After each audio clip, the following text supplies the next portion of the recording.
സാമൂഹ്യ പ്രതിബദ്ധതയുള്ള തലമുറയുടെ ചിത്രങ്ങൾ മാറ്റം കൊണ്ടുവരുമെന്ന് കെ ജയന്ത് എം.എൽ.എ.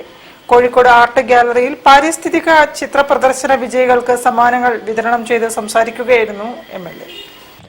പ്രകൃതി സുന്ദര ദൃശ്യങ്ങളും പ്രകൃതിയെ നശിപ്പിക്കുന്നതിൽ വരും തലമുറയുടെ ആദ്യം ജലചായത്തിലും പെൻസിൽ ഡ്രോയിങ്ങിലുമായി വിദ്യാർത്ഥികൾ വരച്ചുകാട്ടിയ ചിത്രങ്ങൾ വലിയ സന്ദേശമാണ് പകരുന്നത്.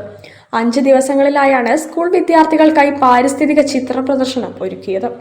സംസ്ഥാന പരിസ്ഥിതി കാലാവസ്ഥാ വ്യതിയാന ഡയറക്ടറേറ്റും കാളാണ്ടിത്താഴം ദർശനം സാംസ്കാരിക വേദിയും സംയുക്തമായി സംഘടിപ്പിച്ച ജില്ലാതല പാരിസ്ഥിതികം പ്രകൃതി ചിത്രരചനാ മത്സരത്തിലെ സമ്മാനാർഹമായതും തിരഞ്ഞെടുത്തതുമായ 62 ചിത്രങ്ങളാണ് പ്രദർശനത്തിൽ ഉൾപ്പെടുത്തിയത്.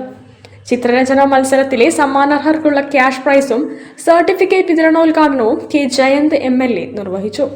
സാമൂഹ്യ പ്രതിബദ്ധതയുള്ള തലമുറയുടെ ചിത്രങ്ങൾ മാറ്റം കൊണ്ടുവരുമെന്ന് കെ ജയന്ത് എം.എൽ.എ. പറഞ്ഞു.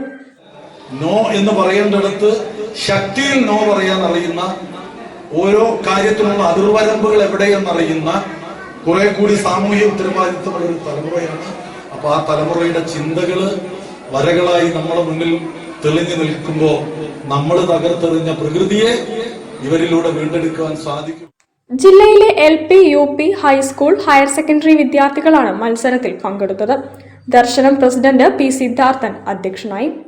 ആർട്ടിസ്റ്റ് റോയ് കാരാത്ര, ഗുരുകുലം ബാബു, ചിത്രകാരികളായ സൽമി സത്യാർത്ഥി, ഹംദ ഫാത്തിമ, ദർശനം പരിസ്ഥിതി വേദി convener P Ramesh Babu, programme coordinator MA Johnson, vice president Kumar തുടങ്ങിയവർ സന്നിഹിതരായിരുന്നു. News bureau, Kozhikode.